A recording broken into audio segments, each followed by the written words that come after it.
जय श्री कृष्णा दोस्तों आपने लास्ट वीडियो में जाना कि आखिर जितिया व्रत रखा क्यों जाता है। इस वीडियो में हम सुनेंगे जितिया व्रत की सबसे पौराणिक कथा, जिसे सुने बगैर जितिया व्रत जो है वो पूर्ण नहीं होता। तो चलिए सुन लेते हैं कथा।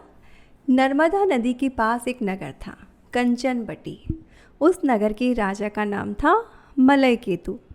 नर्मदा नदी के पश्चिम में बालूहटा नाम की मरुभूमि थी, जिसमें एक विशाल पाकड़ के पेड़ पर एक चील रहती थी और उसी पेड़ के नीचे एक सियारिन भी रहती थी। दोनों बहुत पक्की सहेलियां थीं। दोनों ने कुछ महिलाओं को देखकर जितिया व्रत रखने का संकल्प कर लिया और दोनों ने ही भगवान श्री जीमूतवाहन की पूजा की और व्रत करने का प्रण ले लिया। लेकिन जिस दिन दोनों को व्रत रखना था, उसी दिन शहर के एक बड़े व्यापारी की मृत्यु हो गई और उसका दाह संस्कार उसी मरुभूमि में किया गया। अब सियारिन को ये सब देखकर भूख लगने लगी, क्योंकि मुर्दा देखकर जो है उसकी भूख जा गई और वह खुद को रोक ना सकी और उसका व्रत टूट गया। पर चील ने संयम रखा, नियम और श्रद्धा के साथ व्रत किया और व्रत का पारण किया।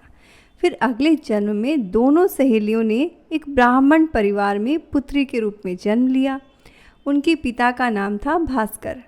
चील जो थी वो बड़ी बहन बनी। इसका नाम रखा गया शीलवती और शीलवती की शादी हुई बुद्धिसेन के साथ। वहीं सियारिन छोटी बहन बनी और उसका नाम रखा गया कपूरावती और उसकी शादी उस नगर के राजा मलयकेतु से हुई। अब कपूरावती जो थी वो कंचनबटी नगर की रानी बन गई। भगवान जीमूतवाहन के आशीर्वाद से शीलवती के 7 बेटे हुए, पर कपूरावती के सभी बच्चे जन्म लेते ही मर जाते। कुछ समय बाद शीलवती के 7 पुत्र बड़े हो गए।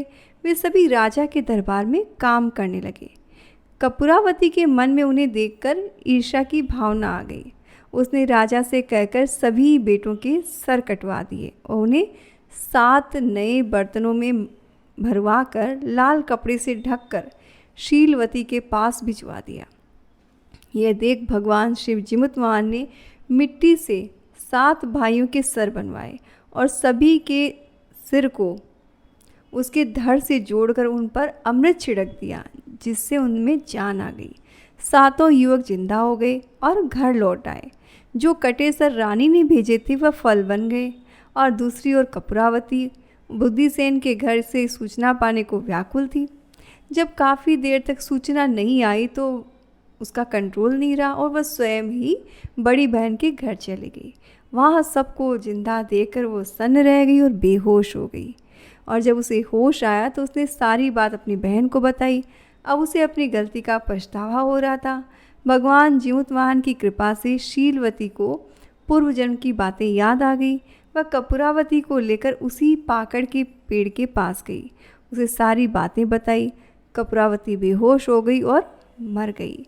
जब राजा को इसकी खबर मिली तो उन्होंने उसी जगह पर जाकर पाकड़ के नीचे, पेड़ के नीचे ही कपूरावती का दाह संस्कार कर दिया।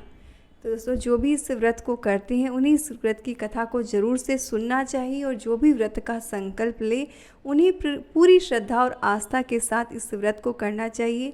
जो व्यक्ति इसे श्रद्धा से करते हैं उस पर ईश्वर की कृपा अवश्य बरसती है। आप पर भी ईश्वर की कृपा बनी रहे, इसलिए कमेंट में ज़रूर से लिखिएगा। जय श्री कृष्णा।